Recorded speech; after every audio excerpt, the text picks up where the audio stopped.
विवेक हटो।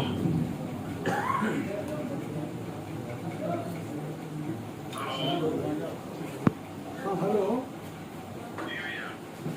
पानी बरसना बंद हुआ?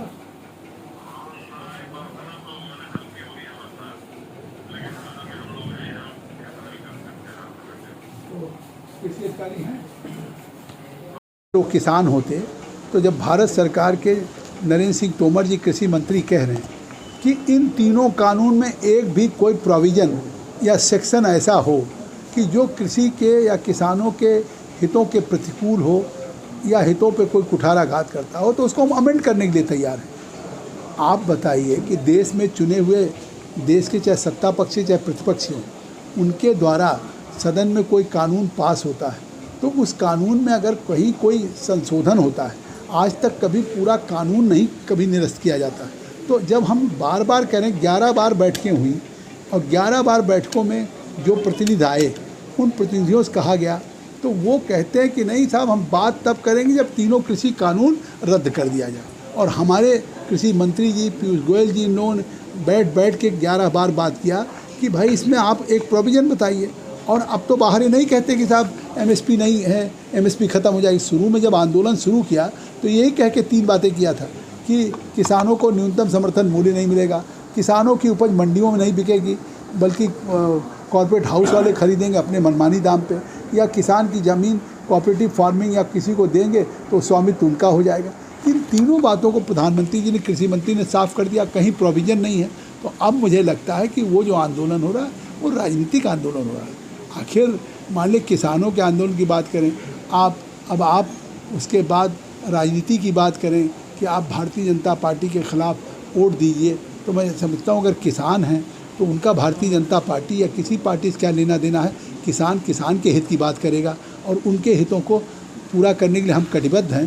तो मुझे लगता है संख्या कानून क्या उसका क्या होगा, देखिए ये स्थिति स्पष्ट है। तो इसी के लिए तो हमने उस जनसंख्या नियंत्रण के ड्राफ्ट को अभी पब्लिक डोमेन में हमने प्रचालित किया है। आपने भी एक अच्छा सुझाव दिया। तो निश्चित तौर से ये ड्राफ्ट कानून की शक्ल तब लेगा जब उस पब्लिक डोमेन में आप हों, पत्रकार हों, जनता हो, नागरिक हो, कोई संस्था हो, एनजीओ हो, वकील हो, डॉक्टर हो, सभी से उत्तर प्रदेश सरकार योगी आदित्यनाथ की उन्होंने राय मांगी है। और उस राय के आधार पे एक ऐसा सम्यक रूप से होगा कि इसका पर्पज़ कोई किसी के खिलाफ नहीं है।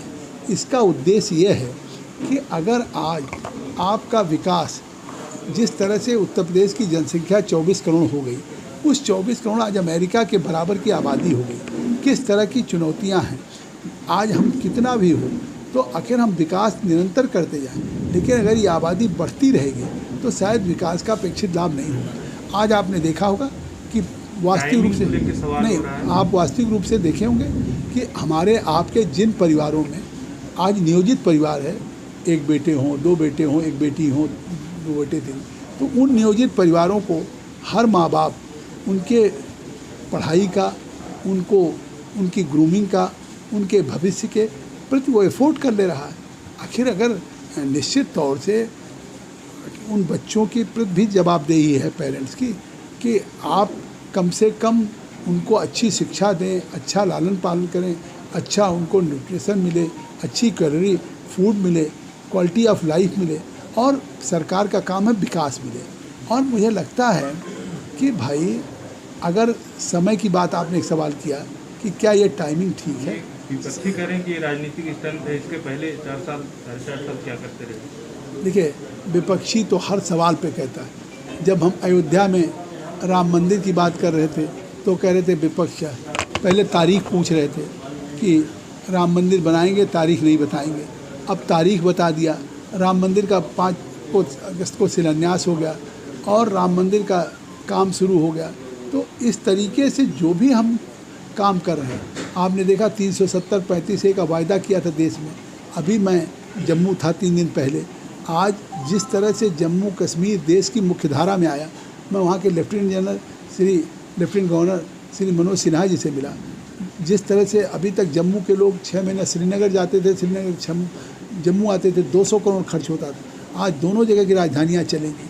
आज लोगों को वहाँ अधिकार मिल गए हैं, लोगों सरकारी नौकरियाँ मिल रही, भर्तियाँ हो रही हैं। जम्मू में किस लोगों को पेड़ लगाने की इजाज़त नहीं थी, बाग लगाने की इजाज़त नहीं थी। तो आज आप देखिए 370-35 से जाने के बाद जम्मू कश्मीर किस तरीके से प्रगति कर रहा है।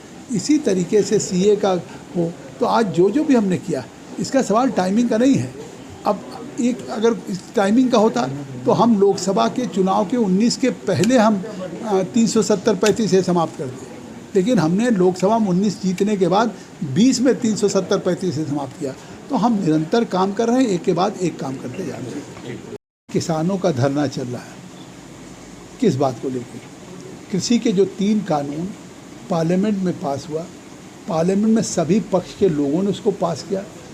आज कानून बनाने का अधिकार केवल लोकसभा को है, विधानसभाओं को है। और अगर देश के हित में हमने 3 कानून बनाए कि कृषि के या किसानों की आय को दुगना कैसे किया जा सकता है, या किसानों को उपज का मूल्य अधिक कैसे मिल सकता हो, या किसान अपने उपज को वन नेशन वन मार्केट के अंतर्गत बेच सके, इस आधार पे अगर वो आंदोलन चल रहा है तो आज पूरे उत्तर प्रदेश में तो कहीं है नहीं, केवल दिल्ली के बॉर्डर पे एक राजनीतिक रूप से चल रहा है, या दिल्ली के उधर पंजाब हरियाणा बॉर्डर पे है।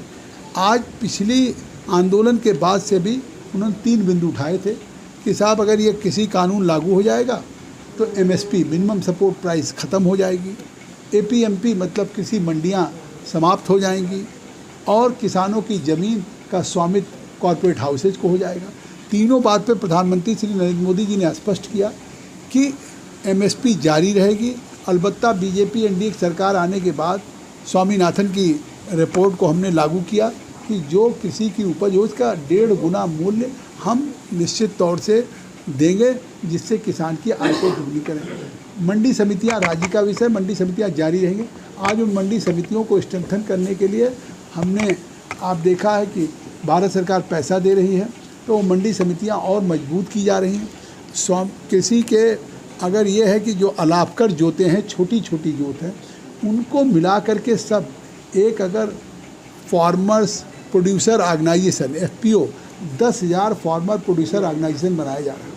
अगर आपके गांव में किसी के पास आधा बीघा है, किसी के पास 1 बीघा है, 1.5 बीघा, अगर वो सब इकट्ठा करके एक फार्मर प्रोड्यूसर ऑर्गेनाइजेशन बना लिया और उन्होंने किसी को दे दिया, और देने के समय ही ये तय कर लेंगे कि चाहे फसल कैसी भी पैदा हो हम इस भाव पे देंगे। किसान अपने भाव को स्वयं तय करेगा, जिसको भी खेती देगा, चाहे किसी कंपनी को दे, चाहे किसी सोसाइटी को दे, चाहे किसी संस्था को दे, चाहे किसी कोऑपरेटिव को दे। तो इससे तो किसान की उपज चाहे बाढ़ आए चाहे सूखा आए, उनके खरीद उनकी सुनिश्चित रहेगी। उनको जो खाद बीज ये सारी चीज़ें हैं, ये सब चीज़ें भी मुहैया वो लोग कराएंगे। बॉर्डर पे जो किसान बैठे हैं, क्या वो किसान नहीं